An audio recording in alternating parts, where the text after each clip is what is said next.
right, so good morning, good afternoon, everyone. Welcome to another broadcast with us here at Exploring by the Seat of Your Pants. I know we've got some familiar faces in the crowd, but we've got some newbies too. So if you are new to joining us, we are all about bringing conservation, adventure, and science into classrooms around the world. Everything we do goes live to YouTube. Always seems to be a big fondness for all you kids. So if you want to check out this program in 3 weeks, 3 years down the road, share it with family and friends, you absolutely can at our YouTube channel there. We're really excited for you to do just that. We've got 3,000 past broadcasts there, including a whole slew on this topic alone. Now, today, I'm really thrilled because we are diving back in with our ECOP Canada series. ECOP is early career ocean professionals. There are so many diverse jobs in the ocean space right now. Amazing people, not just around Canada, but around the globe, working to understand the oceans, make it healthier, learn about habitats that are changing rapidly, and make a positive difference in the world. So it's been really thrilling getting to feature two of their amazing storytellers over the last few months. You can check out those programs at the link below. But today, I am so excited because we are going back live with our friends at OceanWise. OceanWise is the best ocean education group in the world. There's a lot of great ocean groups. Don't tell the others I said this, but OceanWise does more to educate people on all manner of topics, sustainable seafood, plastics, marine life, all sorts of things than all the others put together, and it's always a thrill when we can bring them on. Today, we are joined live by Angela Cumming, who's going to talk to us about her amazing work with their Shoreline Cleanup program. I participated in several Shoreline Cleanups myself, some of the most easy, fulfilling stuff that you can do to make a positive difference in the world. So we're going to learn a little bit about the problems in the world of marine plastics. We're going to learn about how you can make a difference. We're going to learn about OceanWise's work and so much more. I'm going to stop talking and turn it over to Angela to blow your mind with all that she gets to do. So without further ado, thanks for joining us for the ECOP series, Angela. Welcome to the broadcast. Hi, Jesse. Thank you so much for having me. And hello to everyone who's joining us today. I'm so excited to be here from OceanWise and talk to you about plastic pollution, shoreline cleanup, and then, as Jesse said, what you can do afterwards at home. First, I would like to take us through a land acknowledgement. So today I am joining you from Nova Scotia. I recently just came to Nova Scotia about 4 weeks ago. So this is my very first time doing this land acknowledgement. So today I am presenting to you from the traditional territory of two Indigenous communities, the Wabanaki and the Mi'kmaq. I would like to spend a little bit of time introducing myself more. So I am Angie or Angela, whichever one. I love the ocean, first off. I have been lucky enough to spend the last 8 or so years traveling around to different parts of the world, teaching scuba diving, like you can see here, marine science, conservation, and a whole bunch of other things, mostly to teens, but also to some other groups as well. I've had the opportunity to dive with sharks, stingrays, turtles, and so many other things. It's been a really, really great experience, and I want to share with you a little bit about what I've seen. So here's the first one. You can look closely here. Does anyone see an animal there? I do. What do you see, Jesse?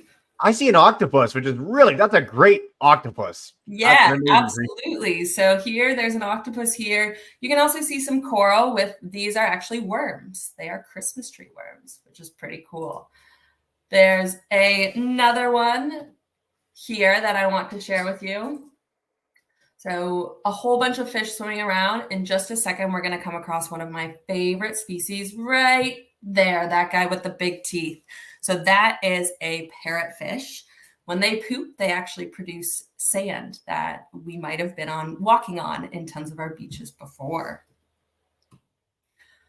So with that, I've got to meet a whole bunch of different conservation organizations around the world and learn about the work that they've done. One trip in particular stood out to me. Here that you see is a beach in Curacao. I was running a trip with a local organization, so I was able to see this beach on the north end in a protected park. It was a really great experience to see some of the work they were doing up there and be able to participate in a cleanup in Curacao. This beach looks beautiful off first glance. I think we can all agree with that. But if we look a little bit closer, what are some of the things that we see here? See some white pieces and some blue pieces. So even on this remote beach in Curacao, where no one really lives, plastics were coming up on shore here. Because no one lives here, it wasn't necessarily from the people of Curacao, But our local guide told us that a lot of this trash and plastic and pollution is washing up from nearby islands because of the ocean current, which then is making it a problem for these park rangers to have to do cleanups.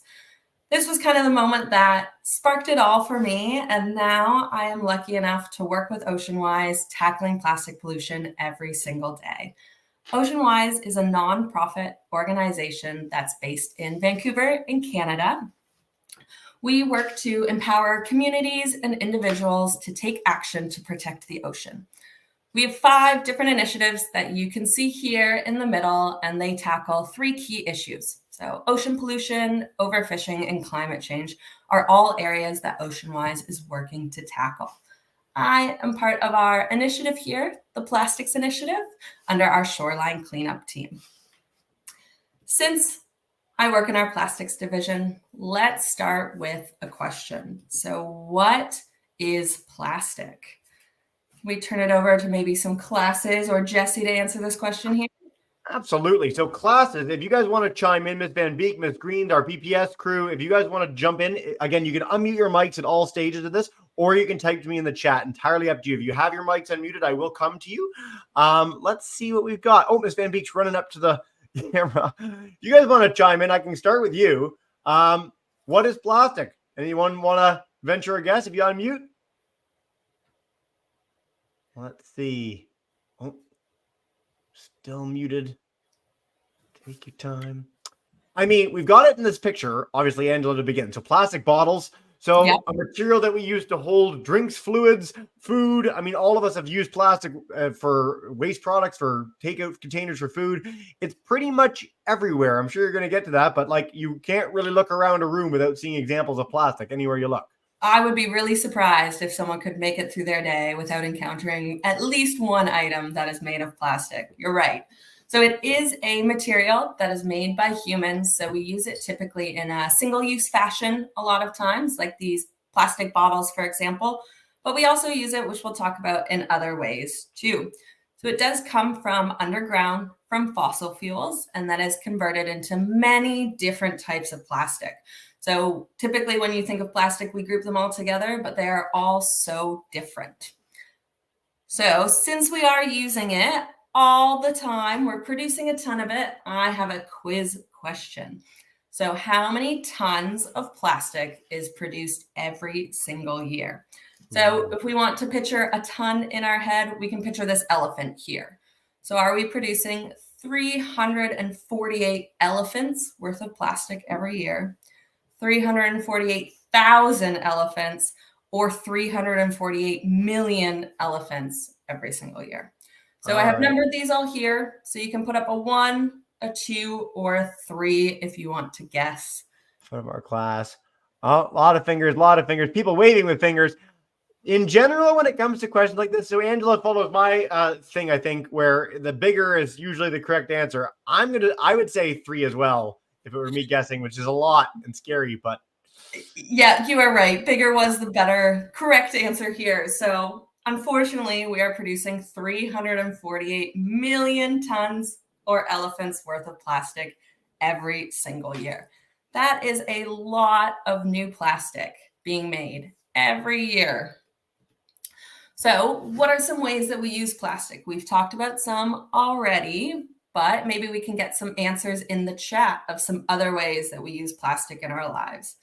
I'm sure if you all look around your classroom right now, you can probably find some plastic items. So for me, the microphone that I'm using has plastic around the base of it. My mouse pad is made of plastic. There's plastic components of the keyboard and the table that I have.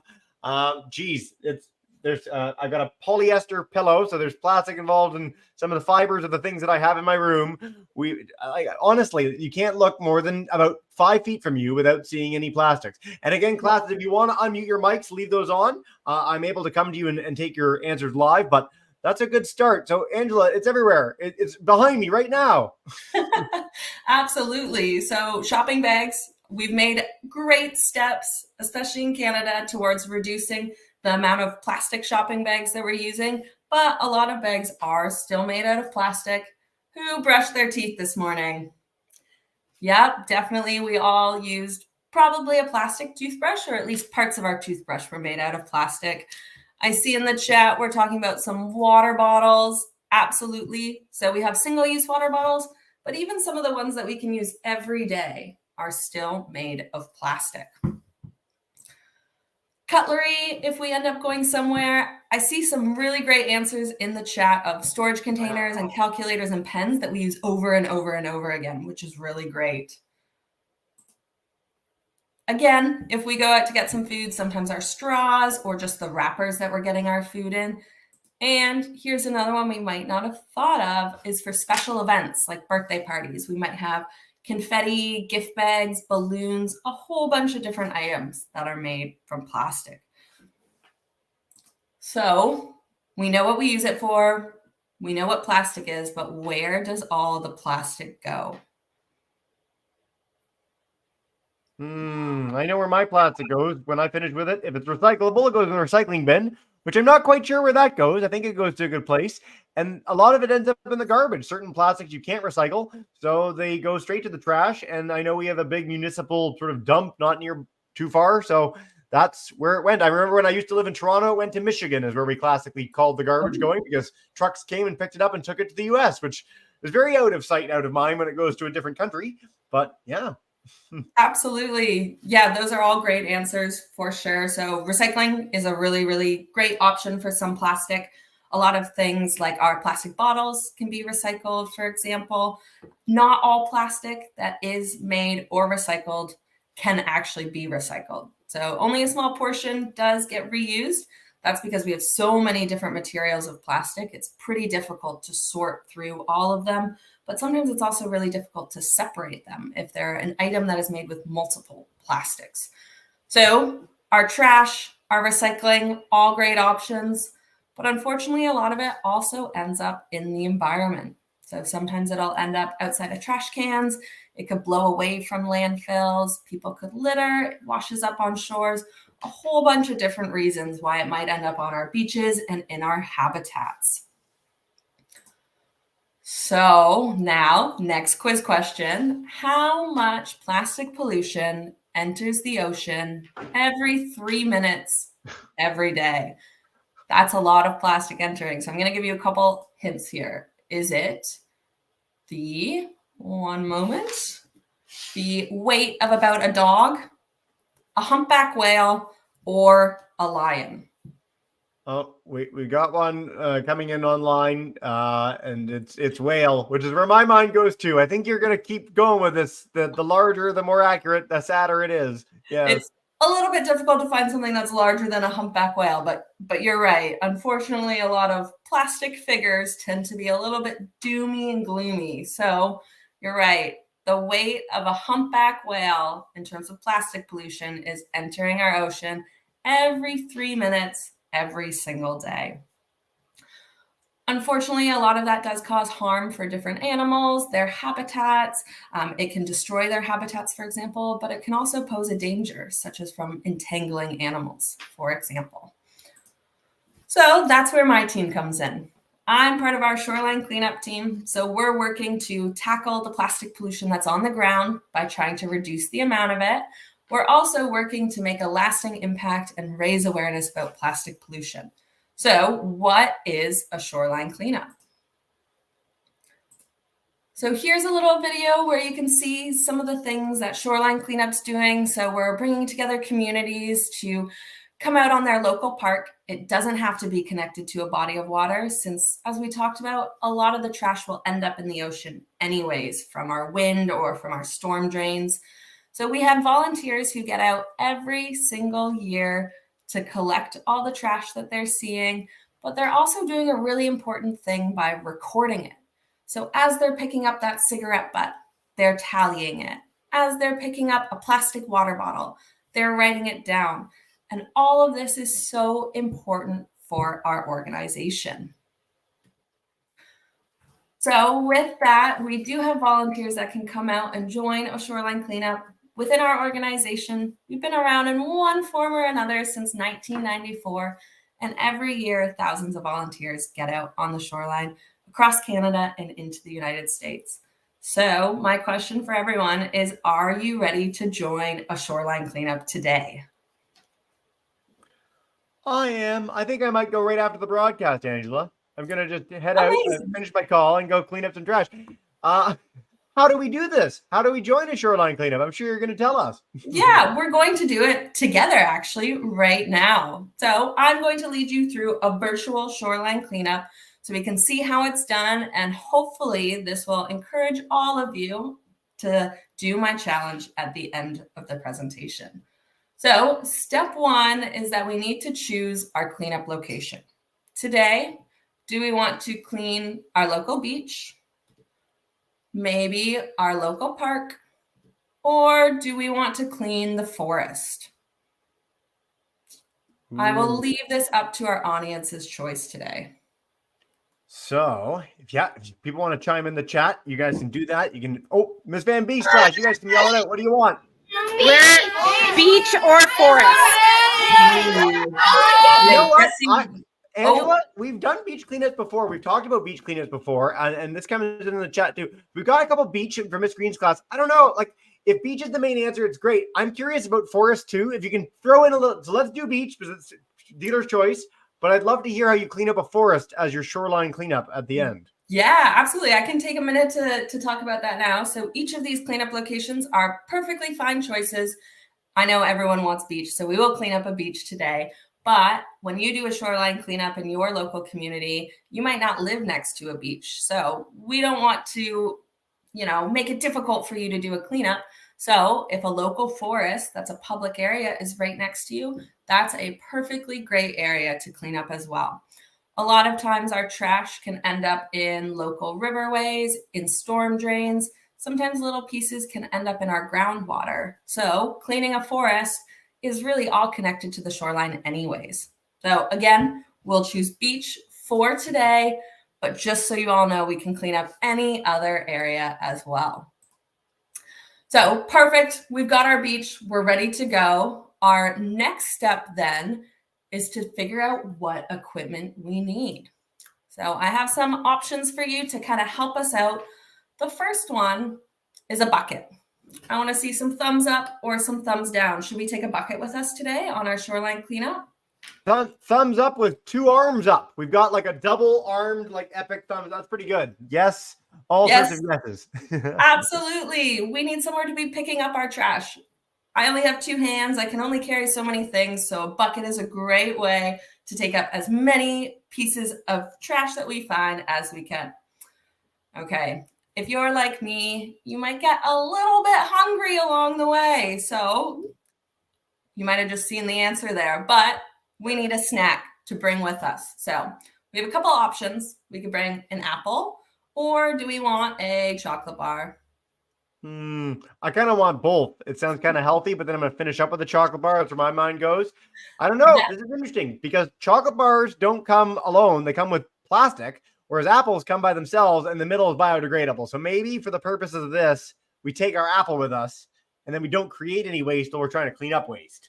Jesse, you took the words right out of my mouth. That's exactly what I was thinking we would do today. Of course, we're going to be working with trash and everything like that. So we want to make sure that we're eating our apple at the beginning of the cleanup or after we've taken care of washing our hands. But we don't want to contribute to the problem today. So we're going to leave the chocolate bar behind. Okay. Next, sometimes, since we're at a beach, some of the items might be further away. Should we bring our canoe to get to some of those items in the water? Yes or no? What do we think? I'm going to bring out a class just so that we can see their hands again. Miss Van Beast class, yes? Yeah, a lot of yeses. People want the canoe. I want the canoe just because I like canoeing. Sounds like a great time. Miss Green's class says yes. Awesome, guys. Fantastic. Yeah, I can agree with all of you that canoeing is fun. Today, we're going to leave the canoe behind. We're just going to stay on land, stay safe. We don't want to enter the water. Some people, the safety element there. Unfortunately, we're leaving our canoe behind. Okay.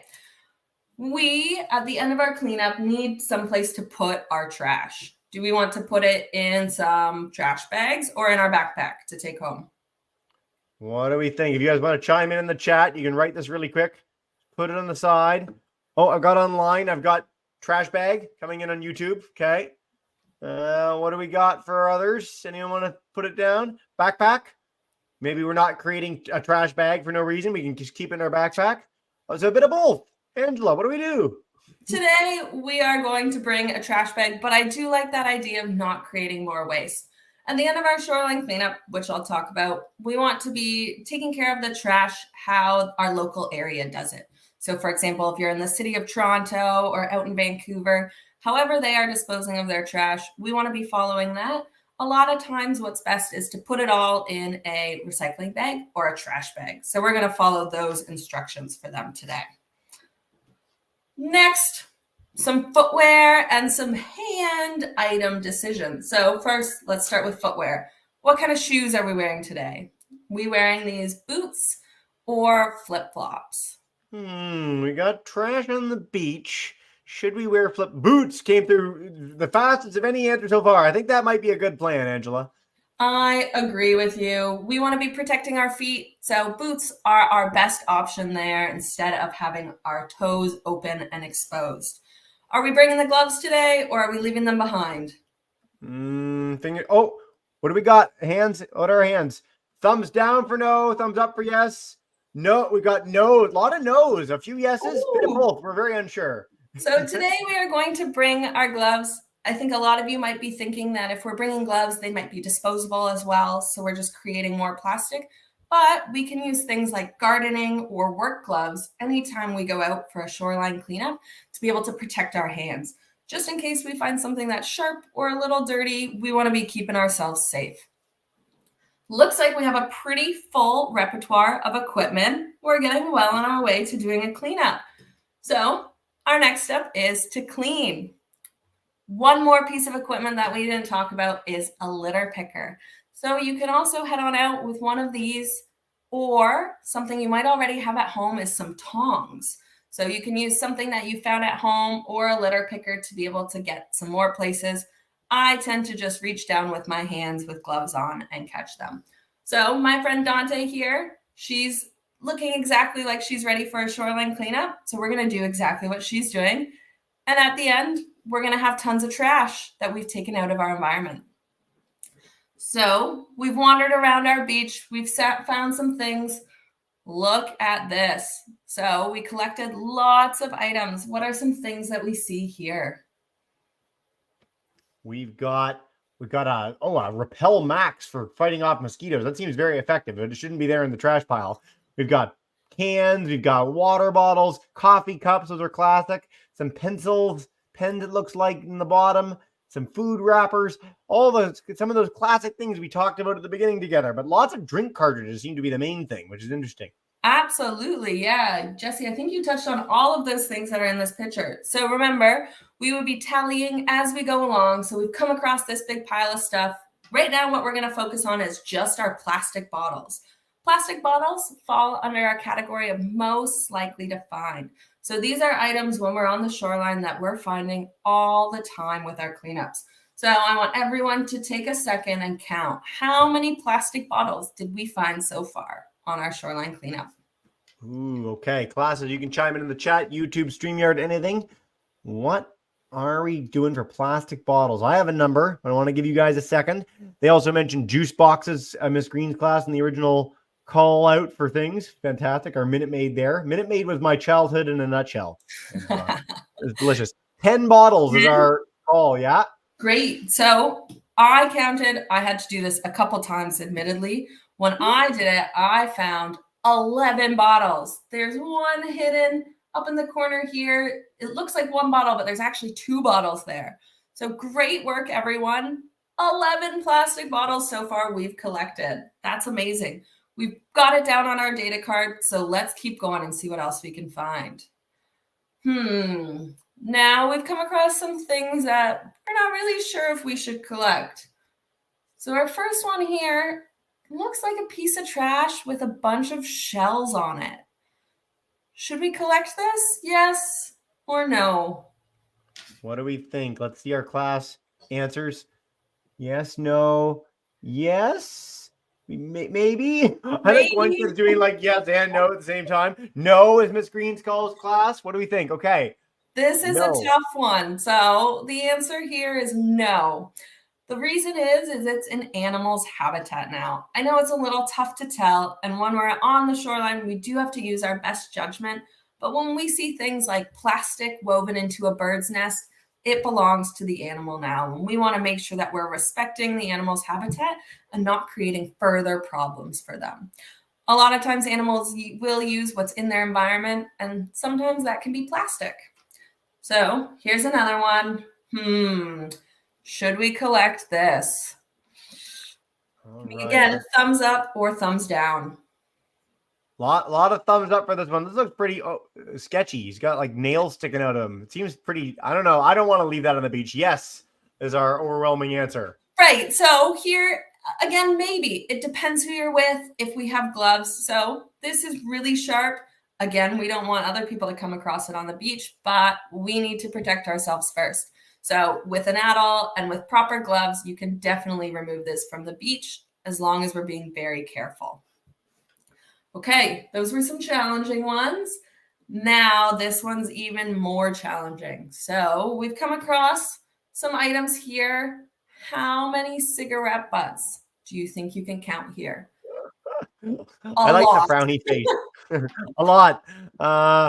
150. I'm going to throw it just a random number. It seems like a lot. Jesse, that is a great guess. So cigarette butts are what we call part of our dirty dozen. So these are 12 items that we most commonly find on the shoreline at our cleanups, and cigarette butts are at the very top of the list. So here, Jesse, you were pretty close. 130 cigarette butts just in this picture alone. I've been at cleanups before where groups have collected over 300 in just a couple minutes, depending on what park we're at. Wow, a lot in one area. Okay, next, we've got all these little tiny plastic pieces. So these here are called nurdles. So they are manufactured this way intentionally to be tiny for different industrial uses. A lot of times what we call microplastics, they're plastics that are tiny, are either made that way, like in our cosmetics, or as you see here, but a lot of times it's from them breaking down from the sun, from waves. If you've ever been on the beach and picked up a piece of plastic and it breaks apart in your hand, that's how brittle and how much the sun and the waves do to that plastic. So here, wow, something must have happened where they spilt. So how many tiny plastic pieces do you think we have here? 1, 2. We're going to be here all day, Jesse. Yeah, I think geez, my mind goes to 250. Okay, great. That's just a throw. Miss Green's class was really close to the last one. They said 120 before you said 130. So way to go. Maybe they were great. Yeah. 217. Yeah. So we have some in this area here, all along here. You can see them at the top of the screen as well. And over here, my quick best guess was maybe almost 500. So you are all probably a lot closer with 217 and 250, but it just goes to show how many tiny plastic pieces can be in one area. So look at all our hard work today. I want everyone to give themselves a big round of applause, pat on the back, however you celebrate yourself. We did an awesome job today, not only keeping another area clean of all of this plastic, but we collected all of that important information and data along the way. Our data is able to be shared with different researchers, students, scientists, even governments to be able to make a difference. Just like our single-use plastic ban commitment that was in Canada announced in 2019, our data at Shoreline Cleanup was used to do that. So you can be part of that as well and help make a lasting impact on shoreline cleanups. Now, after we've done that, we have one last thing to do, and that is to sort our trash. So here are some of the items that we collected today. And now what we have to do is sort it in between our black garbage bags. So these are things that cannot be recycled, or our blue recycling bags. We want to make sure that we're following our local area's guidelines. So for example, in the city of Toronto, you cannot recycle black plastic coffee lids The reason being is that the conveyor belt can't see them. So that's just one of the things that you can't recycle in Toronto. So you want to make sure that you're looking up your local area's guidelines. So what goes into our blue recycling bags in this picture here? This is interesting, actually. My perspective is kind of different in this because now I'm in a town that takes different things than it used to when I was growing up. So some things have changed and don't go in the plastic bag. They have to go to a certain center.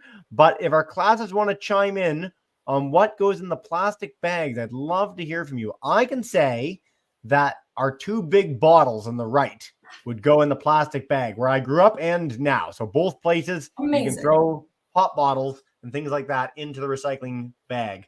Anything else that our classes want to chime in? Oh, yeah, you had a ring right there. Nice. Bottles. Anyone else? Miss Green, Miss Van Beek, our YouTubers. Our can, which is encircled in your thing, would go in there. For sure. Yeah. Yeah. Where I am now, well, where I grew up, styrofoam was able to be recycled. You know, when you get, for example, like a pack of chicken and on the bottom there's a recycling symbol, it was okay to be recycled. Where I am now, they don't take styrofoam. So again, you have to just get used to the new area you're in. But generally, plastic bottles and cans are all good to be recycled. See some answers of some other items. A lot of the other things here are really thick plastic. For example, like Nalgene bottles or shovels or anything like that is really, really thick plastic that's difficult to recycle and be reused. So really here we've got our bottles and our can. So now that we've done a shoreline cleanup, we've sorted everything. Wow, great work, everyone. We want to be able to do something once we leave here today too. So what are some things that we can do at home to help? Who wants to chime in? If anyone wants to write it in the chat, we got Miss Lilith's class too on YouTube. We'd love to hear from you guys. I know one thing that we get a lot of classes. So we do a lot of plastic programs every single year, Angela. And one of the big things our classes know is litterless lunches. So if you bring a lunch, make sure you're not creating any waste. If you can use reusable packaging, fantastic. If you have any other answers, Miss Van Beek's class, you can come up. You guys can unmute your mic. I promise when you're in the background, we won't be able to hear you. So you can flick that on. But if you want to chime in the chat, fantastic. We had an email a minute ago with our class that can't get in on YouTube. So they talked about just clean up things in parks when you go for walks. So we've talked about a big shoreline cleanup today, collecting data. But if you're out and about and you see things that are safe to pick up, you can always pick those up. Pick up trash when I see it. Miss Green just chimed in too, as I was saying that. Fantastic. Absolutely. Yeah, these are great answers. Use straws that are reusable, which is a bigger thing in Canada now than it's ever been, which is spectacular. So use things that don't create any waste and plan your day accordingly. Definitely. There's tons of easy swaps that we can make once you get used to bringing your reusable water bottle around, for example, or your reusable straws. Different things like that are very easy ways. So I have a couple of options here. You can be a superhero like we were today and lead a cleanup. So just like we said, picking up trash when you see it, it can be as simple as that. But if you're on a walk with your friends or your family, for example, you can register on our website, app.ocean.org, to lead a cleanup in your area and just collect data anytime you're on a walk. Or it can be a much larger organized cleanup as well with like your school or your community group, for example. Using less plastic. I know that everyone has said that, so that's really great to see. This helps keep that plastic from entering our environment anyways, and then not as many people will have to clean up eventually. The last one is to tell all your family and friends. If you learned one awesome thing from my presentation today, I want you to go home, tell your local school friends, tell your friends at home, tell your family, tell anyone. The more people that know about plastic, the better. So I have a challenge for everyone. We learned some really great things. So my challenge for you is to lead a cleanup or join a cleanup in your local community. But I also challenge you to find the most unusual item. This could be a toy water gun. This could be a shopping cart or a brand new pair of shoes out on the shoreline. I would love to hear the most unusual item that your group finds out on your shoreline cleanup. That is everything from my end. Thank you so much, everyone. I would love to hear some of your questions now. Amazing. Well, Angela, first and foremost, thank you so much for walking us through all that. I'll make sure all our classes have a link to the OceanWise, the app, the website. People can learn more about Shoreline Cleanups, get involved. If you want to turn off your screen share and see us again, you're welcome to do just that. We've got a bunch of classes live and a few more on YouTube. Classes live with us have already talked about going out to clean their schoolyard right now. Stick around for a few more minutes before you go. We'd love to have you for these last few. They also mentioned they have reusable water bottles at our school, and they're going to put this stream on the online class for parents to see. So you talked about this, the idea that like telling people about these things is really important, because the more people that understand that you can share that idea with, to clean things up, to not produce waste, it makes a huge positive difference. I mean, you and I grew up where this was talked about like a little bit, like a few people knew, oh, maybe we shouldn't throw out things, but by and large, the culture for many decades has been throw everything out, get things, who cares, throw it out. Oh, you use all the plastic, what matters? And now everybody knows that this is a bad thing. Everyone knows that it's important to reduce waste where you can. And I think that's a really fantastic thing. For sure. So, yeah. If we have questions, Miss Green's class, Miss Van Beek's class, if you want to unmute your microphones, I will come to you for any questions you might have or anything you want to share. Miss Green's talking about one of their students doing a big project about pollution, sharing that with the class. That's spectacular. Amazing. So kudos to you. One question I have, Angela, is where in the world do these happen? So Shoreline Cleanups, I know, have been a big Canadian thing. I've grown up with a lot of them. Is there a counterpart to you around the world? Do you find people that do this globally, or what's the deal? There are definitely lots of local organizations that are doing it just in their community. So they've started just in their town, a local cleanup organization. So it would be really great to maximize your effort to partner with one of those. In terms of OceanWise, Shoreline Cleanup, we did begin in Canada, so our largest presence is definitely in Canada, but we are expanding into the United States now, which is really exciting. Our reach is getting even further. Yeah. Fantastic. For our American friends joining today, a similar app as OceanWise gets bigger and broader, Debris Tracker is fantastic. We partnered with National Geographic to talk about that a lot too. So if you are in the US and you want to check that out, I'll make sure I get that link to you as well. And soon OceanWise will take over the world, so we'll use just them. Miss Van Beek, you got a student right to the camera. Come on up and unmute. You're good to go. Hey. Hello. Hi. I have a question. Go for it. You're telling us to recycle and to put our garbage in the garbage cans, and we should pick up garbage, but why should we do that if in the end it's going to go back in the ocean and we're repeating the cycle? If I go get garbage from the ocean, put it in the garbage, and then the garbage goes to the garbage truck, it's always going to end up back in the ocean. What's the point of doing it at all? Interesting question. I know what you mean. Sometimes it can seem like the effort we're making doesn't go a long way, but a lot of the plastic that is currently in the environment breaks down into those little pieces called microplastics that I talked about. So if we're out on the shoreline and we clean up a plastic water bottle, for example, hopefully it is able to go to the recycling center in your local area and be remade into other products.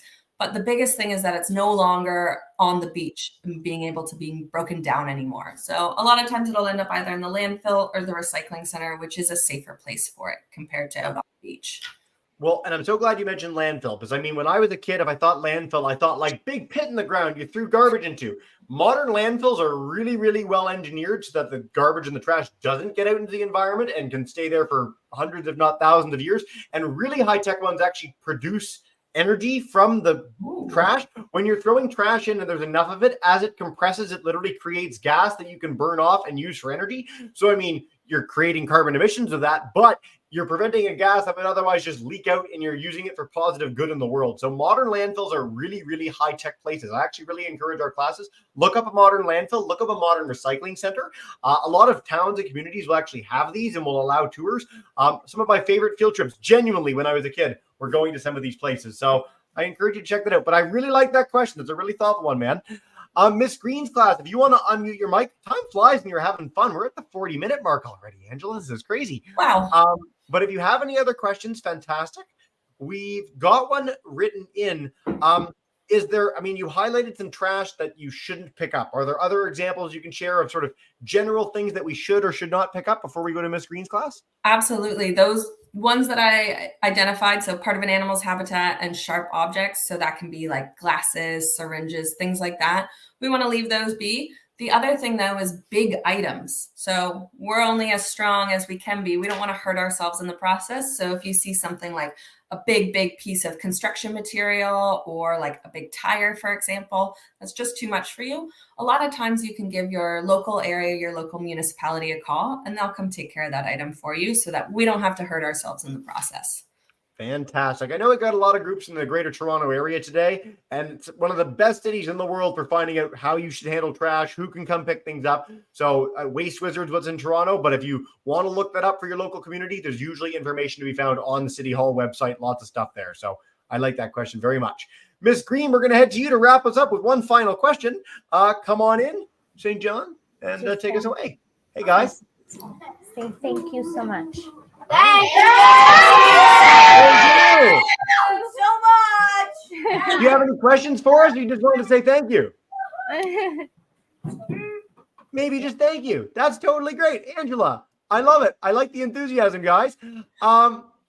Classes, we are nearing the end of the broadcast. Angela, is there a final message you want to share with our kids about the work that you do, about how they can go to the community? If our kids are going to leave right now and go do some cleanups, any last gasp recommendations before you send them off? Yeah, my biggest thing is have fun with it. I've been at cleanups before, and you can make it a really great time by having challenges. See who can pick up the most bottles, see who can pick up the most items in total, see who finds the most unusual item. It doesn't need to be work. You can have a lot of fun with it, and it really, really does go a long way. I know picking up one bottle doesn't seem like a lot, but you are really making a difference in your area. Angela, you are talking to the Ripley's Aquarium multi-time winner of pounds of trash picked up. Just saying, I mean, it's more fun to do it as a competition. Absolutely. Thank you so much for joining us live on YouTube, everyone. If you do want to share this broadcast, again, it is on YouTube. I'll follow up with some links on how you can learn more and get right involved in Shoreline Cleanups. Angela, thank you for joining us so much today as part of our ECOP series. What a real pleasure to have you. Every time we get Ocean Wise, it's just a thrill in my day. So keep up the amazing work and have a wonderful rest of your day. Oh, thank you so much. It was great seeing everyone. Thanks again for having me. We'll bring in our classes to say goodbye as well. Miss Green, Miss Van Beek's class, thank you guys for joining. Have a wonderful day. We'll see you soon.